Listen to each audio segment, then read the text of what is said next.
And now we move on to the next segment of our bulletin, On the Table. Over to you, Brendan. Thank you very much. Good evening and welcome back to the show. This past weekend, we bear witness to another side of the ongoing conflict in West Asia, where Iran launched a barrage of more than 300 drones and missiles in its first ever direct assaults on Israel's soil. An unprecedented onslaught for an earlier strike in Syria, widely blamed on Israel. However, explosions rocked Iran's central Isfahan province on Friday, according to state media, while US officials said that Israel had carried out a retaliatory strike on the Islamic Republic. With us via a video call is Associate Professor Dr. Azmi Hassan, a Senior Fellow at Nusantara Academy for Strategic Research. Dr. Azmi, thank you for making the time and joining us again on the show. No, thank you for having me. Now, to start off, this latest attack came less than a week after Tehran's initial strike. And allow me to quote this and also to share some information. Hours after the reports of attacks on Isfahan in Iran, there is a reaction from the UK. Now, Downing Street says Israel has a right to self-defense. What's your take on this? Is this self-defense or is this another form of offense? Well, what London is saying is that Iran also has the right to defend itself. I think what started the tit and tat reaction from Iran towards Israel is when Israel, as you mentioned a few minutes ago, bombed Israeli consulate office in Damascus. So I guess when the kingdom say this is the right of Israel to retaliate, I guess it just does not help the global situation right now. But again, we have no idea what was strike, what kind of retaliation. But what I heard for the last few hours, there was 3 drones that was part of this attack from Israel. So I'm hoping that it will end now. Because Israel has shown that it can retaliate, Israel has shown that it can defend itself, and Iran, more importantly, put out a message that they will not tolerate when their sovereignty is being, I would say, charged in this case. So I'm hoping that it will end here. Now, also Iran's president, he mentioned, Ibrahim Raisi, he had vowed that he and his government says that the tiniest invasion by Israel would bring a massive and harsh response. So there you have it. This is not just the first attack. Now, this could go on. So this incident has now become a full-blown conflict with today's response by Israel. With Iran being an oil-producing country, this would definitely impact global oil production and price. What do you have to say about this particular story? Well, I think regarding the oil being a factor here, I think it's just a small matter. I think, yes, a small conflict or a small tit-tat of Iran and Israel, of course, will create a turmoil in the Middle East. Iran being the second largest, having reserve of oil, but more importantly, I would say that Iran controls the Strait of Hormuz, which is part of shipping route from Asia to West Asia and also to Europe and vice versa. So it will impact the economy. But I guess the impact of geopolitics beside the oil prices will shoot up drastically. I think the impact of geopolitical in Middle East is something that needs to be contained. So even though the President Raisi said a small retaliation from Israel will be produced, Iran will retaliate more bigger. I hope this is just stop. I hope that Israel has sent its message. Iran also sent their message on the 14th of April. Again, I say that the world does not need a new conflict between Iran and also Israel. And would you think that this would suffice? I mean, there are attacks coming from both sides of the party. I strategically created offensive towards a particular country, and you have done the same. Is it enough? Would it end here? Is it just to show that, okay, you can retaliate, and I've seen myself retaliating as well, so let's call it quits? Would you think that this would be the end situation at the end of the day? I hope so. I concur with you exactly. You said it beautifully.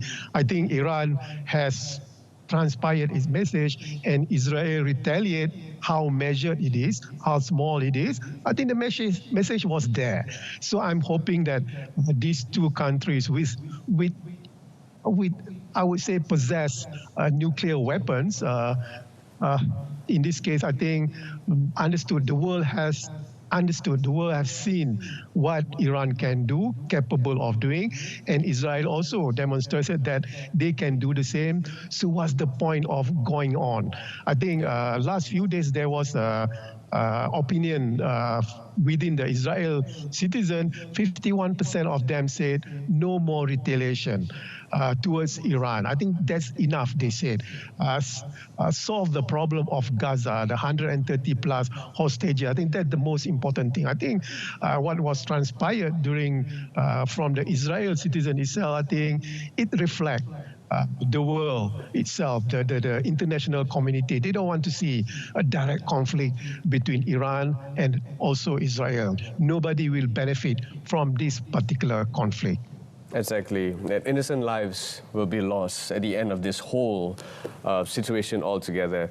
Now, the Arab governments already struggling to contain the escalating violence in the Israel-Gaza war. They have called for calm and also restraint. Now, yet these are individual Arab countries such as Saudi Arabia, Egypt, just to name a few, promptly issuing statements on the matter, but not as a united voice like the Arab League. Also bearing in mind, Jordan, Egypt and the Gulf states have diplomatic ties with Israel. Your thoughts on this? Yes, I think, well, we cannot expect too much from the Arab countries. For example, even with the what's happening in Gaza, there was no basically one voice. But I think the Arab countries are quite frustrated what's happening not only in Gaza, but also the tit and tat strategies between Iran and also Israel. Again, I think we cannot expect that much because they have a very limited capability, meaning the Arab countries have a very limited capabilities in this case. And Qatar, a few days ago, a few hours ago, said they are also fed up because Qatar is a very important mediation party between Hamas and also Israel regarding what's happening in Gaza. So Qatar, being a very neutral party because they can talk both to Hamas and also Israel, being very frustrated. So we can see what's the situation right now, not only in Gaza, but I'm really hoping that what's happening between Iran and Israel will help to solve this particular issue, what's happening in Gaza. That's my hope in this particular case. Yeah, even Qatar is re-evaluating its stance for being a mediator, and we just hope that some goodness would come out of this whole situation altogether. Now, such escalating conflict within the region certainly, without a doubt, will have an impact with the Malaysian government having strong diplomatic ties and good bilateral trade with Iran. Now, where do we stand in this? Are we going to be on somewhat of a shaky ground with the region in the foreseeable future? Yes, I think when the Prime Minister of Malaysia as a whole throw their support toward Hamas, toward the Gazan people, that's not too much sensitive issue. But when Malaysia stand together with Iran in this case, because Iran is considered as a pariah state, Iran is considered supporting terrorists. For example, they said Hamas is a terrorist. So I guess Prime Minister Datuk Seri Anwar, I'm sure, will be facing a lot of pressure from the international community, from the Western nation, for example, to tone down Malaysia's support for Iran especially. But true, as you mentioned, we have bilateral activity with Iran, especially on economy side. We export a lot of refined petroleum and also palm oil towards Iran. I guess this is part of solidarity between Malaysia and Iran. We have thrown our support towards the Gaza people, towards the Palestine, and now we have seen that Iran has the right to retaliate. And Wisma Putra did put out a statement saying that Iran has the right to defend itself. Now, to defend itself, as we heard a lot of time, Israel has been using this when Hamas attacked them on October 7th. So I think, yes, I salute our Prime Minister. I salute Malaysia's stand together with the Iranian people. All right, let's talk about sanctions. Sanctions here, unfortunately, come in a form of punishment or vice versa. So we know that in the past, there were various economic sanctions on Iran due to its nuclear program, if I'm not mistaken. So I'm sure further sanctions by the UN are on the horizon despite today's developments. So would you say that sanctions is enough? Or there should be some form of dialogue sessions being initiated, or some form of actions to stop this thing from escalating? Sanctions, is it enough? Well, in the case of Iran, it's not enough because they have been sanctioned. After Russia, Iran is the most nation that has been sanctioned. We have to remember, not sanctioned by United Nations, but sanctioned unilaterally by United States and also the European nation. But so far, Iran has survived. The most thing that they want to sanction is about the missiles program and also the nuclear program. But the irony is that Iran is part of NPT. It's an agreement to stop or to curtail, to control the nuclear processing or nuclear development, and Iran is part of the agreement. Israel is not part of that particular agreement. But to answer your question, no, for Iran, I guess they have gone through for nearly a decade of this particular sanction. After Russia, Iran is the most sanctioned nation. So I guess it will do nothing to Iran because this sanction, we have to remember, is a unilateral sanction, not sanctioned by the United Nations. I think there's a difference between these particular sanctions. Right. Now, for now, it's very unclear what's going to happen next to both sides, because they have retaliated in this latest conflict in West Asia. Kind of a status quo at the moment as we speak. Yeah, you said it correctly, is a status quo, meaning that Iran retaliate because of the 1st April issue in Damascus, and Israel retaliate, even though with a very limited and measured capabilities, but the message is there.